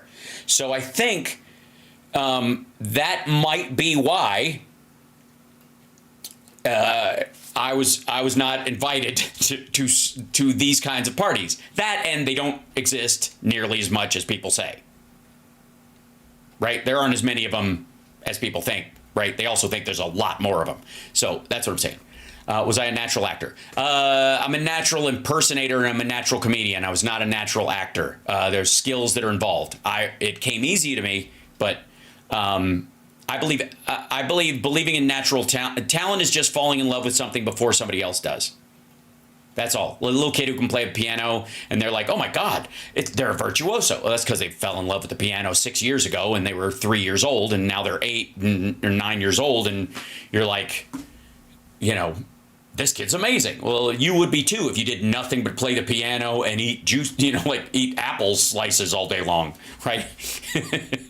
So, how can I tell a lie in real life? I think there's something to good actors are bad liars, right? Bad actors are great liars because they don't have to be attached to what they're saying emotionally. They could just shut off or perform something. Presentational actors are great liars, but if you're a real an actor that infuses it, you're terrible at saying stuff that isn't true to you. Now, you can be a sociopath, I suppose, and trick yourself into believing what you're saying. That would be the way around it. Some great actors are also sociopaths, right? Like any other CEOs or fucking politicians or something like that. I'm sure a bunch of them exist, right? So, but yeah, everything's a skill. And again, an amateur can do anything a professional can do. A professional can just do it again tomorrow. And that's especially when it comes to singing or acting, right? Yes, I was, Pam. I was there. Yes, I was there with Sharon Tate and the Mamas and the Papas. I've aged very well. I have a picture of myself in my attic, and it looks like Pat Gray. Anyways, fuck these guys. It was just a side conversation. It was actually kind of. I hope you guys don't mind. But shall we move on with the show? Or sorry if I buried you guys in anecdotes, but it's kind of crucial to this because I've often thought about I hear all the pejoratives about Hollywood and what it's supposedly like and all this shit. And I gotta say, it's never been my experience. I have met some of the best people in my life in LA. I have some of the deepest friendships. My buddy Brooks is one of the most caring, consistent, sweet, and abiding human beings I've ever met in my fucking life. And I met him in LA, and we were both, working to be actors and stuff. He's an actor and a stuntman, and he's friggin' terrific. Everything that went south that I experienced was strictly business or shitty personality stuff that would exist anywhere else. You know what I mean? Like if it was just some dick in your office that, is just trying to get a promotion over you, that kind of shit happens everywhere. It's not special. Brando said acting was lying. It's because Brando was a shitty actor. Yeah, I said it. You want to throw down? Marlon Brando was a crap actor. He just had a style that was different from everything else at the right time. He lucked into it. There were tons of people around him who were more naturalistic. They just weren't the part at the time. Fuck him. And he got worse. He was an egomaniac. He was full of shit. And he sexually assaulted his co-stars sometimes. Fuck him. No. I'll tell you what. I don't even consider you a good actor if you're just kind of the person and all they do is just unleash you on the scene. Especially if you got a fucking earpiece in and they're feeding you the fucking lines. Go watch Heart of Darkness, the documentary about, what was it, Apocalypse Now? Where he's got a fucking earpiece in because he shows... All right, you guys know this story? God damn. So he signs a contract that, like, he's doing it through Apocalypse Now for like $1 million. He's going to play Kurtz. And I'll butcher the actual numbers, but it's about this. And he has to be finished by a certain day. They're going to shoot for 3 months. He's got to be finished on a certain date by hook or by fucking crook, right? And every day after that, he gets $100,000 or some shit like that. And they forgot to put the people in the production thought, okay, well, 3 months is fucking plenty. Like, his stuff isn't even that big a deal. We'll get it done early. We'll get him out. And then he didn't show up and he disappeared. He didn't show up till like, I think they had like 2 weeks left of shooting, and he shows up and he's like 160 pounds overweight. He was supposed to be like all narrow and skinny because Kurtz in the thing was like, it was almost like he's like the starving Buddha in the book, right? And again, Godfather was sold in the soundtrack and the edit. Fuck off with that nonsense. Island Dr. Moreau, what a fucking mess. Excuse to walk around in a muumuu. Watch, what's fucking, the movie, well, anyways, let me finish this. So they're feeding him lines through an earpiece in his ear, right? And they have to, like, all of his shots are this way because you'll see that he's got an earpiece in. And they're telling, or they're sitting off lines like a fucking child. Hells, where's your Oscar, your Emmy? I'm not dead yet, motherfucker. I'm 55. I didn't even break into like my acting career till I was 30. And I've been largely on television, so there. And if you want to ask me why Queer as Folk didn't get an Emmy, why do you think nobody, not even me, Sharon Gless, we weren't even fucking nominated. Why do you think that was? You think it was because we were behind the times? Please. Fuck him. The woman he brought... All right. Marlon Brando brought up...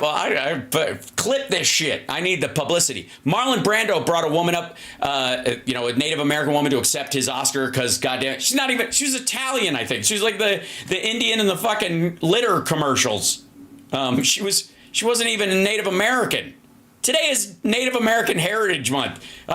I'll fucking plant that flag too. Get out of here.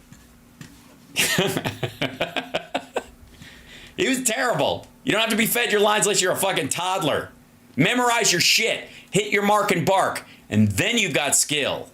Good Lord. So, anyways, he shows up late because they didn't put in a guaranteed start date on his fucking thing. So he waited till it was 2 weeks, so he knew they'd be late. So, and then he dragged ass, didn't know the lines. So they were able to, like, for real, like they had to go over, and they were just fucking losing money because he was like, every day I stay here and I don't do anything, they have to let me go and they got to get their part because they're already fucked. Rest of the movie's in the can.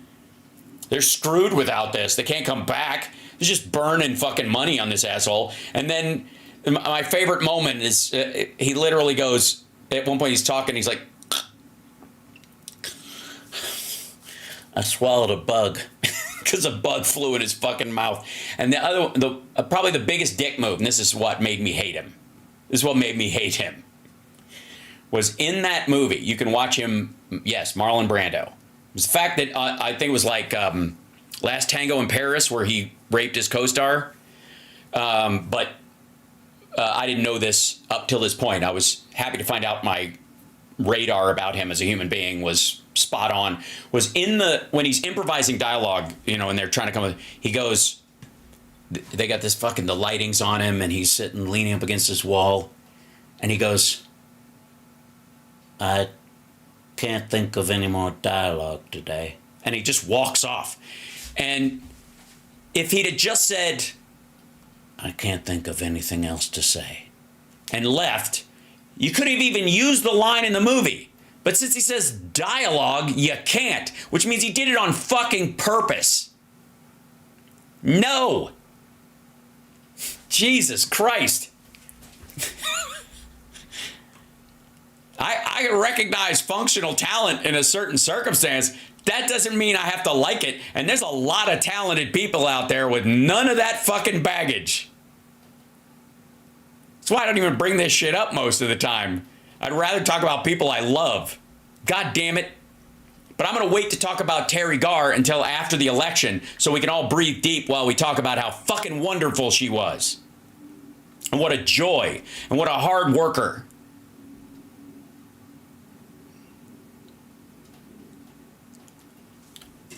Jesus. Brando and Trump are similar? Yes, they are. And if the story is true, on his deathbed, he had like Al Pacino and De Niro and all the Italian actors basically come over to his house and sit around his bed like he was fucking the head of the Skeksis and Dark Crystal and tell them to like, they're using you. Take your power back from them. Do all this funky shit. And the only one that took him seriously, like after that, they all started doing like wacky projects just to ruin their image as classic actors. And I think he did it so that they wouldn't be, he would die with like a body of work and they would just do clowny shit the rest of their life, thinking they were doing something great for themselves so that he could, so, honest to God. So he's like, I'm going to die, and these guys are going to do all this great work. I know, before I die, I'll tell them to do crazy, wacky shit, and because I'm me, they'll do it. And I'll have the legacy, and they'll have fucking Bullwinkle on their fucking resume. That, honestly. Jesus. That felt good. I feel lighter, and I feel better, and I thank you. So, anyways, speaking of phony pieces of shit, ladies and gentlemen, Greg Gutfeld. This is Gutfeld. Does Kamala Harris suffer from chronic giggling? Now, if anybody knows about the chronic, it's there you go. It's these folks. And is that a fill-in? That doesn't look like Greg. Is somebody filling in? Oh, Tim Shalhoub. That's why it says Shalhoub on there. Hold on. I don't know if the jokes will be better, but the monologue might actually be written or delivered. Billy Zane is playing Brandon. Is he?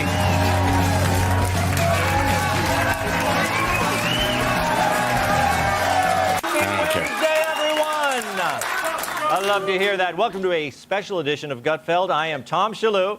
Greg is out buying shoulder. Wait. Sorry. Did they go to like the televangelist store to find a fill-in host? Shoulder pads for his Randy Weingarten costume. So in a virtual campaign call, Joe Biden referred to Trump supporters as garbage. No, he said their supporters like language, and he clarified that as well. Supporters garbage, the stuff they were saying. Although I would say I don't mind if it's the other way around, and I stand by what he said. Yeah. Shocking everyone who couldn't believe Joe successfully logged on to Zoom.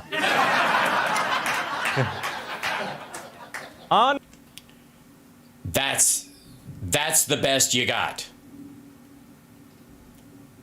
Did they see Trump getting into a truck today? Arnold Schwarzenegger has endorsed Vice President Kamala Harris.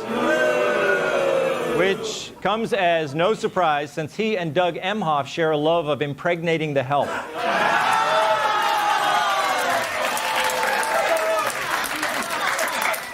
I don't think the nanny got pregnant in the...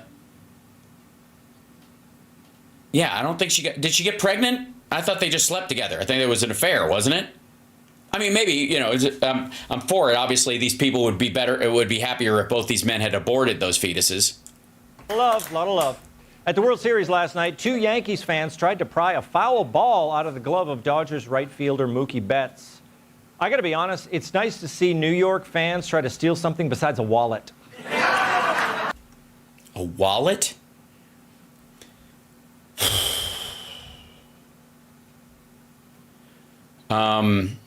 I don't know. All the stuff off the shelves at CVS. It's nice to see them steal something more than pharmaceuticals. You know what I mean? A wallet? What is this? The fucking... Yeah, what is the 30s or something? Not only were the 2 ejected from the game, they were sentenced to attend 3 Mets games. All right. Does it really work? They made the Wow, they're from Queens. I didn't know it. Yeah. Trump is from Queens. Of course they're from Queens. And if that, they'll root for Queens just because. Menendez brothers are reportedly begging to be released before Thanksgiving. Probably because all the wine and the turkey will tire the family out, making them easier to murder. I think that's a stolen Norm Macdonald OJ joke from like the 90s.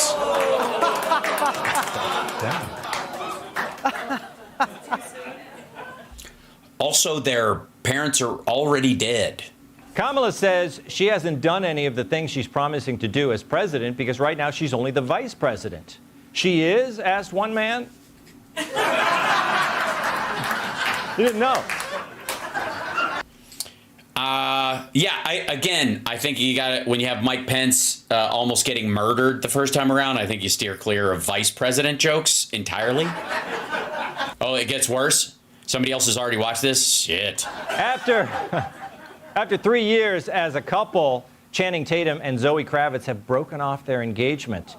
Yeah. Their reps say the split is amicable and that they both just want to spend more time with their mirrors.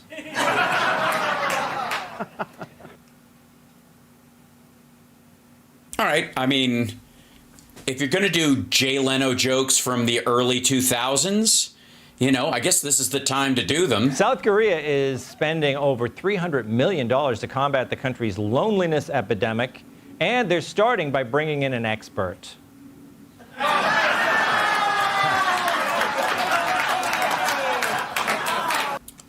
By the way, they do this thing where they shit on their guests or whatever because it's like a mini roast. Just none of them are funny. So I get maybe look, maybe this is an inside joke, right? Maybe he was trying to like hit on Kat, the girl who's on there, the super skinny girl that I always worry about being possibly ill before the show and was turned down. He almost looked ready for that one. Joe Rogan offered to interview Kamala Harris, but her team's demands were unacceptable, namely that he travel to meet her, he limit the podcast to under an hour, and he stopped being Joe Rogan. It was an hour, not under an hour, which is the weird part. But also, he stopped being Joe Rogan. I guess that's. I guess technically, the part of the joke that would actually function in that is that if he did interview her to these folks, he would stop being Joe Rogan. If you know what I mean. Literally, this is more like a demand of maggots. Okay, let's do a monologue, shall we? Okay. Wait, that wasn't the monologue? So, remember back a few months ago when the Kamala Harris campaign was all about joy? Kamala. The joy and the excitement that we're seeing around this campaign. The joy of her laughter and her lights. We're fighting for joy. Somebody say joy. Joy. Joy. Joy. With faith in each other and joy in our hearts. With energy, with passion and with joy. We need Kamala Harris, the president of joy. And let us choose joy. Wow, what a difference. Yeah, considering that lady brought us Dr. Phil. A few weeks makes, huh? Because now Kamala is sounding about as joyful as an episode of Naked and Afraid featuring Rosie O'Donnell. I'm sure they'll get a cease and desist from Trump for using his jokes. Also, no one wants to see anyone on that show naked. I gotta say, as a general rule, and I tend to not make a lot of naked jokes about people unless it's Donald Trump specifically because he's piggish and bullheaded and gross towards people who are less fortunate than him, smaller than him, or don't have as much, I guess, have as many like violent supporters backing them up. But I'm pretty comfortable naked, and I still feel like it would be wrong to just make rando "you're ugly without your clothes on" jokes about people. You know what I mean? Especially if you know you don't, though. You know what I mean? If you know that nobody's looking at you going, I can't wait. Roll it, Mike. We are not a vessel for the schemes of wannabe dictators. This is someone who is unstable, obsessed with revenge, consumed with grievance, and out for unchecked power. I am here tonight to say that is not who we are. That is not who we are. Yes. Well, I real quick, I will say that when she's talking about the country, very full of joy. But when Donald Trump is brought up, a lot of the joy in the room evaporates. That happens everywhere. I'm just saying it's more acute to the circumstance of Trump. You know what I mean? Nothing sucks the joy out of a space like a pussy-grabbing scrotum in, piss-colored cotton candy. These days, the only joy Kamala is inspiring is amongst Team Trump. And it's not because she's covering his shift at McDonald's. This. That's what that, hey. That's the response that joke should create. Sure. This is what it looks like when a pantsuit comes apart at the seams. Again. From the outset, Kamala was teed up as the DEI candidate. Black, Asian, female. Whoa! Fuck you! And disabled by chronic giggling. She did bring us together because nobody has ever managed to turn off such a diverse mix of voters. It's no secret, men are not buying what... Oh, voters. I thought he said motors. She's selling, even black men. She's about as popular in a black barbershop as my barbershop quartet. What? Right, guys? Right? Oh, dear. You know what? I don't even know who the fuck this guy is, but did I call the rent-a-televangelist part? All right. Yes, sirree. Yes, sirree. Yes, sirree. Yes, sir. They're called barbershop quartets for a reason. It's not that because you're four white guys singing harmony. It's because you suck. She even brought in Barack Obama to scold black men at an event in Pittsburgh, where he noted that Kamala's weakness with male voters was most pronounced with the brothers, or brothers, as they say in Cape Cod. Part of it makes me think, and I'm speaking to men directly now, part of it makes me think that, well, you just aren't feeling the idea of having a woman as president. And you're coming up with other alternatives and other reasons for that. What could these other reasons be that he's talking about? Maybe the record employment increases for blacks under Trump? Maybe the fact that Kamala locked up all those black men on low-level weed charges as a California prosecutor? Or... No. Again, timelines being what they are, increases in incarceration had to do with fingerprints and VICAP, not because they had weed on them. There were more people that had weed on them over time. So you're arrested for assault with a deadly weapon. You also have weed. And so there's a charge for someone for having weed because it's illegal at that time. But that's not why you went to jail, motherfucker. That's not how it worked. Nobody thinks that. Could it be that black men don't like salad? Roll tape. Well, I think culture is it is a reflection of our moment and our time, right? And present culture is the way we express how we're feeling about the moment. Significance of Right, yes. That culture itself, like barbershop quartets, may have fallen out of favor when rock music came on, and the emotion of the Cold War and stuff like that made it, a more aggressive feeling and fear for loss of life over the course of it, or a future that might be shrouded in doubt. Tends to make you not go, yes sirree, yes sirree, yes sirree. It doesn't mean one day you might not again. Hey, barbershop quartet singing, yes sirree, yes sirree, yes sir, might come back when, AI takes over and we no longer have any lack of food. Everybody has shelter because robots build houses, and most of us are like, who wants to go to space on the newly modeled Enterprise where it's laser proof? Yes sirree, yes sirree. the passage of time, right? The significance of the passage of time. So when you think about it, there is great significance to the passage of time. Can I get a side of ranch with that? You gotta let her finish the sentence, motherfucker. You don't get to cut somebody off in the middle of this. And by the way, you want some ranch? I'll give you a fucking side of ranch. How's this for a side of ranch? Well, let's just start with this one. Michigan gave us Motown. Gave us Motown, gave us the Mustang. I know words. I had the best words. An anonymous, really an anonymous. Criminal. Look, wait. Obama. I hope they now go and take a look at the oranges. Oh, it's a fruit salad. The Mueller report, I wish, covered the oranges. Deliberately, willfully, and with total premeditation.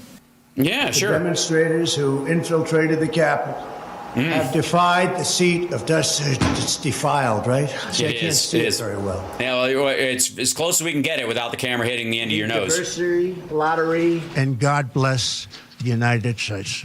Yeah, that works. Army manned the airport. It ran the ramparts. It took over the airports. Made a pivotal, really real bipartisan solutions. Despite these obstacles, Karen, defied the seat of justice. It's defiled, right? We're honored to have with us today our amazing Vice President Mike Pence and his wonderful wife Karen. But what's the concern about what's going on in Nicaragua? A lot of very bad things are happening in Nicaragua. I'm sorry, what? A lot of very bad things are happening in Nicaragua. Where? A lot of very bad things are happening in Nicaragua. Soup for my family. Right, absolutely. It's amazing. How did you do that? Yosemite. Sure. Why not? What else do we got here? Let's see. Computer board. Yeah, sure. The company that his son worked for. That's Burmisma. Burmisma. The Burmese executives. So this Burmese, they say, pronounce it Burmese. Did they really? Really?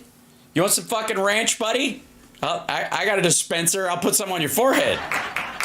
It's almost as if blacks, Asians, and Hispanics all care more about making their lives better than being reduced to a demographic category by woke pollsters.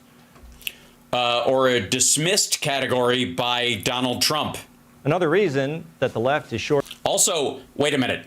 Woke pollsters? You do realize that polls people are hired to do race-based and religion-based demographic polls. That's what they're for. They're not being diminished. They're going, hey, how's this floating? How's this whole pile of garbage thing faring with the Puerto Ricans? Right? Word on Joy these days is Kamala simply can't be clear about what she would do as president. $6,000 child tax credit for the first year of life, $5,000 after that, which doubles what the regular one was. I think $3,500 is what they will do, income adjusted. Ultimately, 3 million houses in her first by the end of her first term, adding to the supply. What else? The continued growth and support of the ACA, the return of women's rights, and she will sign a Roe when it's codified into law if that's put in front of her. I mean, that's just off the top of my head. I think what some voters are struggling with, and we've heard this across the state, is when you discuss your plans, they come back and ask, well, why haven't you done it already? Well, I'm not president. You're vice president. Yeah, exactly. But I'm going to tell you what I'm doing as president when I have the ability then to do what I know based on my experience is a new approach that is about building on the good work that has happened, but there's more to do. I think I speak for millions of Americans when I say, huh? That's because you're stupid. The idea is that she is currently the sitting vice president who has a president that's actually serving as the president of the United States. And so she follows his lead. When she's president, she gets to do stuff she can do. I'll give you an example. Obama and Donald Trump didn't get us out of Afghanistan. They may have run on it or tried it, pushed for it. I think Obama moved us closer to it than anybody, but Trump just tried to dump out at the end and create the Doha agreement that he knew he could fold back on. He wasn't intending to go through with it. But when Biden got in, he was president, not vice president. And as much as you might hate the exit from Afghanistan, we're out, motherfucker. We've been out since his first year in office. 21 fucking years in Afghanistan. We're out.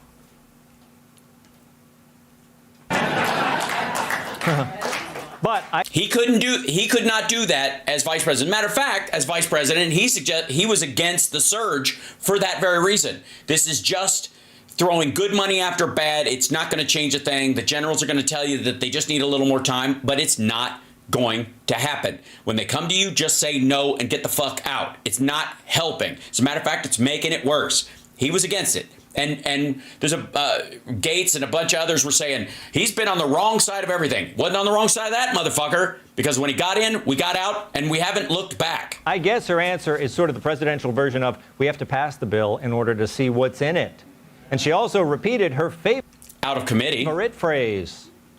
We have auto workers who are being laid off and those who fear that they might be laid off. The average person can't afford groceries or their rent. And recent polls in Michigan show that Michigan voters believe that Donald Trump would do a better job with handling the economy and bringing jobs back. What do you say to that? Well, let's start with this. I come from the middle class. Wow. Wow. Sorry, you want to show Donald Trump's refrain that the border is the reason why everybody has a problem and we have an open border and they opened the border. It's not my fault. They opened the border and everybody got through. The wall was supposed to work. I don't know what the fuck went wrong. That answer fit the question about as well as one of Tyra's. Oh, no, hold on, fuckwad. He's about to make a fat joke, I think, about Tyrus, but that wasn't the answer. That was the preamble to the answer, which all politicians do, because they're trying to create a broader context. Because that was a blame question, and she's diverting it so that she can tell her answer the way she wants to, which is a smart move. And everybody does it. Trump does it. He just does it in such a ham-handed, dumb fucking way. Why are they laughing? Because there's a sign that says laugh. Versus jackets on Greg. And here she is last night roasting some more of her favorite chestnuts. 250 years ago, America was born when we wrested freedom from a petty tyrant. They didn't do that only to see us submit to the will of another petty tyrant. Wait, yesterday Trump was Hitler, now he's King George? No, she was making a point about him being a petty tyrant. I actually think he's a better King George because King George was fat and inbred, I think is the point. You got to get your evil dictator straight. No, you don't. Not when you're just pulling the traits from the worst people in history. What do I have to pick from the fucking egomaniacs? I'll tell you what. I could say Trump is a piece of shit like Tucker Carlson or Roger Ailes. He doesn't. It's not Sophie's choice here. He's got shitty traits of both of those people, and both of those people are shitty. And she ends by throwing consistency to the wind and calling for unity. And here is my pledge to you. I pledge to seek common ground and common sense solutions to make your life better. I don't believe people who disagree with me are the enemy. He wants to put them in jail. I'll give them a seat at the table. Wait, I thought they were fascists. You're going to give fascists? No. The fascists isn't a matter of degree. Fascists are the extremists that represent MAGA. The people that she disagrees with are Republicans. What she's doing is she's reaching out to the people you've told to go fuck themselves. A seat at the table? I think you'd do better to go full-on hysterical like Nicole Wallace. Listen to her discuss the stakes of the election while fawning over Michelle Obama. Former First Lady Michelle Obama isn't messing around anymore, because with women's reproductive health care and freedoms hanging in the balance next Tuesday. Oh, wait, we're really going to have this dude say, what's the big deal with fucking women's health? It's not like women are dying in parking lots. The stakes literally are life and death for every woman in America. It's not hyperbole. It's not an exaggeration. It's what happens next week. Yeah, agreed. Yeah, that's not hyperbole. Trump will murder all women. No, that's not what she's saying at all. He's setting up a situation. He's not going to murder them. That's too active. He's too lazy for that. He'll just let them die. Fuck you. Yes, sirree, yes, sirree, yes, sirree, yes, sir. All right. So the joy appears to have been replaced with panic, because the truth is Dems made a major error, not in choosing Kamala, but choosing her too soon. They should have shivved Biden much later, say about a week before the election, because the longer the nation gets exposed to her, the clearer it is that there's just nothing there except an... Yeah, that's not what's happening at all. As a matter of fact, if she'd had more time, she'd be doing even better. Empty pantsuit. And as many... Trump has had 2 fucking years. Explain to me how no tax on tips, which is what he says, is different from her plan of no tax on tips for hospitality workers. I'll tell you, this is how it works. No tax on tips for hospitality workers means drivers and valets and I guess anybody in a restaurant. I guess it usually gets spread out between all the waiters and the cooking staff. So, they throw their tips in a pot at the end of the night. But people who actually are in the service industry end up getting a tip. Okay? That makes sense. And when most of us think no tax on tips, that's what we think. But there's a very important reason she made that distinction. Because no tax on tips would mean that you could legalize bribery because you can give unreported cash to anybody you think is doing a good job for you. Because since tips are not taxable, you do not have to report the money and where it came from. See how that works? So politicians, building inspectors, law enforcement, it's a tip. Lobbyists, it's a tip. You could just give them cash because they don't have to report it because there's no tax on tips. Specifically, she said no tax on tips for hospitality workers because that's what most of us actually know as the world of real world tipping. Many Dems, traditional voters, back away from her. Donald Trump rises in the polls, and all I can say is I'm starting to feel pretty joyful myself. Huh?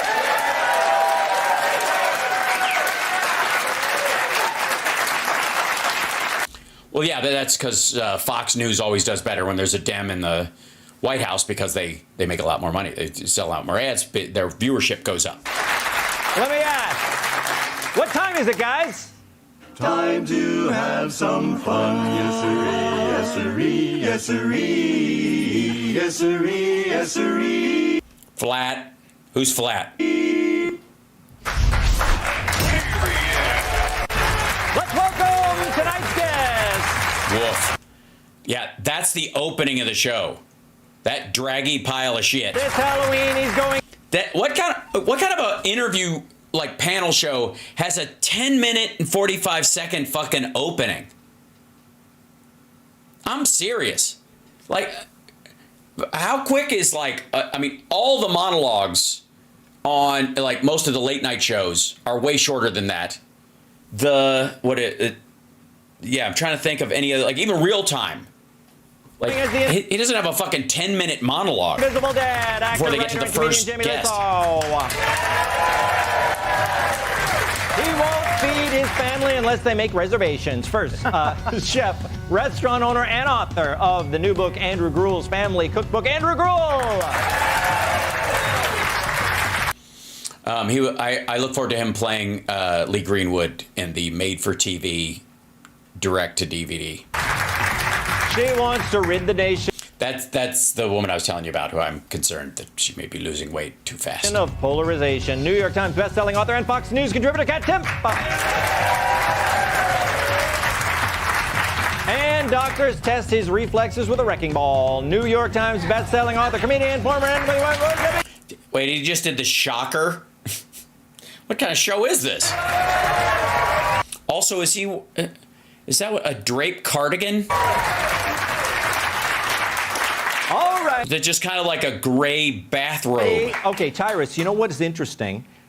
Some of the things I said... Not quite sure he does. ...in my monologue were remarkably similar to some of the things you said on The Five today. Do you know what I'm talking about?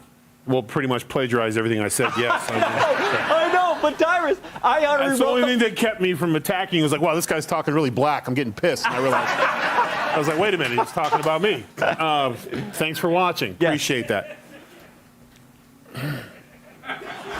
You might want to get to it. I know it's hard to do the same bit twice in the same day. Every time she speaks, I have a mini stroke. And I'm not.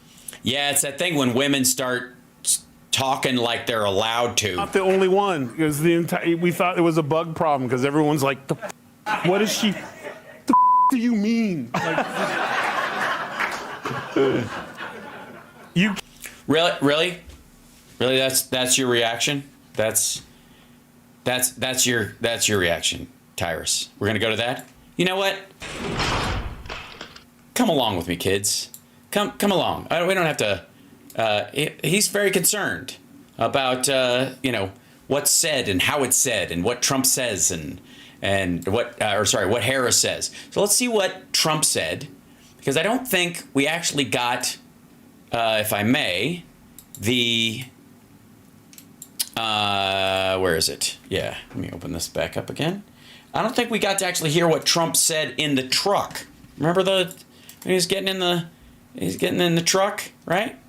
And we were looking at how he got in the truck, but not what he said once he was in the truck. Let's see if we can get this in here. Oh, I see. Whoops. Hold on. Beg your pardon? Base didn't go. There we go. Let's go there. Because, by comparison, whatever he says in this situation has got to go down smooth, I would assume. They actually have labeled us, and that's what the scary. And to make that statement big, and Jesus Christ! Nice job, Real America's Voice. Apparently, 80% of it is fucking wind and truck. I think that the comment made by really both of them, because we really do it, about being garbage, maybe 250 million people. They shouldn't be talking. That's like deplorable to Hillary. This is the deplorable to Hillary. And I think this is worse, actually. For Joe Biden to make that statement, it's really disgraceful. President Trump, you said the other day. All right, that's so the generalize you can't hear for the fucking noise. That word garbage was like deplorables, and if Joe can say that, he should really be ashamed. That the military, he said that the military could be used, that the military or the National Guard could be used on election day if necessary. Can you explain what you meant by that and the details? I don't think they'll have to be used. I think we're going to have a big victory, and I think 250 million people in this country are going to be very happy because we're going to bring the country back. We're a nation in decline. Okay, so he doesn't think you're going to need military to attack people, the enemy from within, because 150 million people are going to vote for him. Because we're a nation in decline. Very, very serious decline. And we're going to bring our country Oh, sorry, my bad. Very, very serious decline. back. Did you know that Elon Musk was in close contact with President Putin?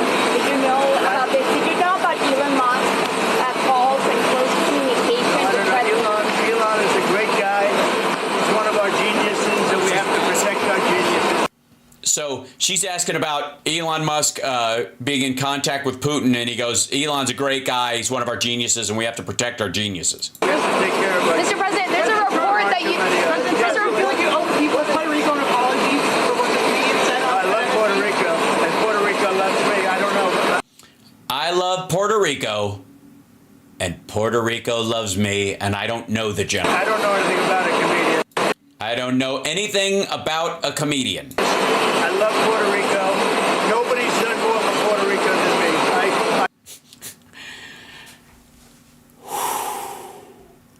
Especially, I guess, the Puerto Ricans that take care of the place, who live there. I took care of them when they had the big hurricanes, and nobody gets along better with Puerto Rico and the Puerto Rican people than me.